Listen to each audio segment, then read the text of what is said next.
Hello, everybody. My name is Ian Lamont. I am the author of Lean Media, available at leanmedia.org. Today, I'm going to be talking about the new Amazon advertising experience, and let's take a look at it right now.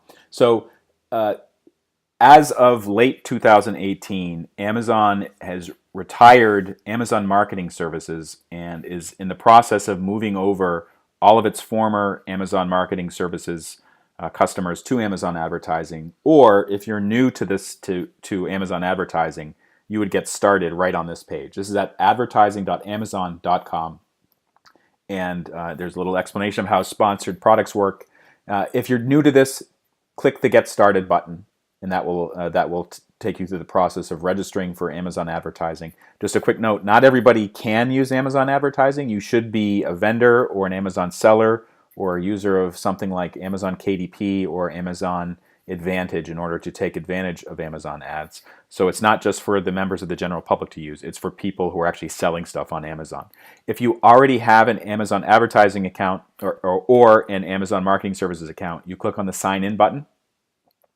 If you're an existing advertiser, you will get this type of prompt. Because I used to use Amazon Marketing Services, I always tick this off, but other people might use different types of accounts depending on how they set up their Amazon advertising account. Be prompted, yes, you'll go through that. And then you'll be brought to this page. Now, if you're used to Amazon Marketing Services, this is a different view than what you're used to. For one thing, there's this visualization at the top, which actually shows you very quickly kind of the historical aspect of how your programs have been doing. If you don't see something like this at the top, it means that either you just got started, so there is no historical data, or it's possible the date for your advertising campaigns is on a shorter loop here. So this is lifetime. If you're just using like the last 30 days, you'll get a different. You may get a different visualization. So you can see that this is like day by day over the past month, how it's been performing. But I like to look, just for the sake of this example video, I'm going to show the whole lifetime thing. And it shows basically month by month how it's been doing. There's two lines that are highlighted here. The blue is impressions, which looks impressive, like wow, 50 million impressions. That's great. But the more interesting line would be the sales or the spend, or ACoS, which stands for average cost of sales. I've explained this in other videos, but what this basically means is for every $18.70 I've spent over the lifetime of me using this platform, I've made $100 in sales on Amazon. It's important to note that in sales on Amazon means the gross that Amazon takes, not the net that you get. So those are two different numbers. I'm not going to get into that aspect of it here. I actually have another video about ACoS on my YouTube channel. You can check that out. But just one thing I would like to note about this visualization. You can see when I started out, my ACoS was in 16%, 14%, 18%. Then it kind of dropped down, and I had a really good thing going for a while. It was under 15%. You can see this is in early 2017. Lately, though, look at this. ACoS is risen quite a bit. It's now like almost 25%.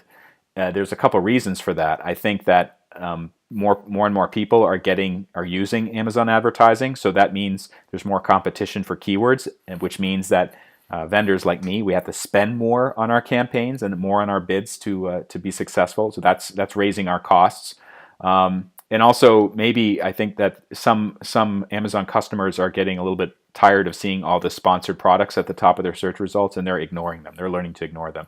And this, incidentally, is exactly what happened with Google when it launched its AdWords program, 15 years ago. At first, it was cheap. It was great for people that were using it, but then over time, it got more and more expensive. And actually, for me, I don't even use Google AdWords anymore, or I hardly use it because it's just so expensive to get results.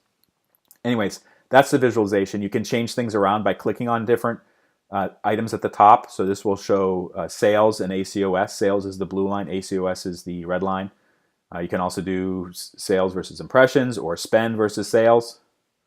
Okay, and there's different. On the left side will be one of the measurement.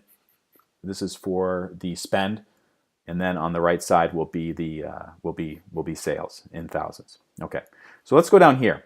This is where actually all the action takes. What I like to do when I come to this part of it, this lists all the campaigns that you have, including ones that you've turned off. So this one is no longer running, and those that are active.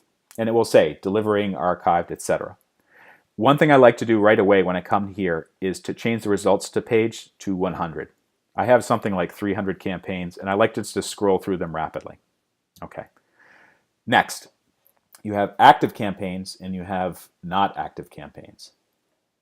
One thing you can do, if you want, is you can actually select everything at once that are active, and then you can do things like adjust the end date or pause everything. Let's say you needed to change your credit card, or there's some other issue, you have to stop spending money. You can pause it, or you can archive them. Be very careful with this though, because I might have 100, or actually I have 57 active campaigns right now. If I archived everything, that would just take off all of my campaigns, including ones that are important. So I don't usually do that. Right now there's several other columns here. If one of the columns is highlighted with a little triangle here, that means that that column is selected, and it's viewing it like either alphabetically or from smallest to largest or from largest to smallest. So right now this is alphabetically from A to Z. If I click it again, it'll reverse. It'll go the other way. Actually, just on that particular page, because it's showing 100 results per page. But this is something you can use to quickly find something. So if you know that your campaign begins with the letter A, it would be at the top of the page. Whereas if it begins with the letter M, you'd scroll down until you find it. You can also start to sort other columns. For instance, targeting. You can see that there's different types of targeting for the campaigns: manual versus automatic. Budget. My budgets are usually $5 per day, but sometimes it's a little bit lower. This is lowest to highest. And then spend, like how much I've spent on my campaigns. So if I'm clicking it now and you can see there's nothing there, that means some of my campaigns actually didn't work. But if I re-click it, it'll go from largest to smallest. So these are the active campaigns. These are the campaigns that I have that I've spent the most money. And some of them you can see are near $2,000. And then sales, ACoS, that's what I explained earlier, average cost of sale. And actually, let's just take a quick look here. So, like this one right here, the Dropbox product display ad, I spent $730, but I got back $3,740. So that's about 20%. That's the ACoS. But note that I don't get $3,740. Probably from this campaign, probably from the sales, I'll get something like, I don't know, $2,000. Because Amazon takes a cut too. So you have to keep that in mind. And then also keep in mind that there's cost to making your product. So I may get back $2,000, but it might have cost me $1,000 to actually print up or produce that particular product. So keep that in mind when you're looking at ACoS. And as I said before, I have another video on the Lean Media video channel which explains ACoS and some alternatives that you can use. One thing that's really important I found on the new Amazon advertising dashboard is the columns. They don't show some pretty critical information. I think this is by design. Amazon doesn't want you to see the bad information or the information that might cause you alarm, but you should take a look at it and do that by click on columns and then select customize columns. Here are the available metrics, and you can see a whole bunch of stuff here. Start date and end date, that's not really useful to me right now. I'm very interested in click-through rate and cost per click. Click-through rate is sometimes called CTR. Cost per click is called CPC. Orders is also another important thing to me. Let's apply and see what happens. Okay, now it's showing actually let's get rid of status as well. Looks like you can't get rid of that. Okay, so here's CTR, click-through rate, and here's CPC, cost per click. Let me explain what that means. Click-through rate means of the people who see an impression, what percentage actually click on the ad. The higher it is, the better it is. And let's see if I can sort from this biggest to the largest. Okay, so I used to have a campaign that had like a 3% click-through rate, which is pretty good. I have a couple other ones that are like 1 or 2%, which is also really good. But I have some other campaigns. You can see the average is like 0.22%. But it's important for me to use this number because this will tell me, first of all, what campaigns get a high click-through rate, and also it will tell me once people click through to the click on the ad if they're actually going out to buy something too, because I can determine that as well. CPC is so important, and it's very obvious why Amazon hides that by default, and you have to hunt around and show it. Cost per click. This means how much money you're paying for each click. The lower it is, the better it is for you. But what Amazon doesn't want you to see if you're paying 41 cents per click or even more. I mean, some manufacturers or product sellers, they'll pay more than $1 per click. And maybe not all those clicks are turning into sales, or only a small number are turning into sales. So Amazon tries to hide that. I really keep an eye on this because if it looks like I'm paying too much for a click on a particular campaign, what I might do is actually go in and change my bid. So right now I'm paying 44 cents cost per click, which is sky high. Anything above, like, to me, anything above 30 cents is a bit high, and I'm going to take a look at that. So I might go into these campaigns. You just click on the link and then start to adjust the bids that I have for keywords.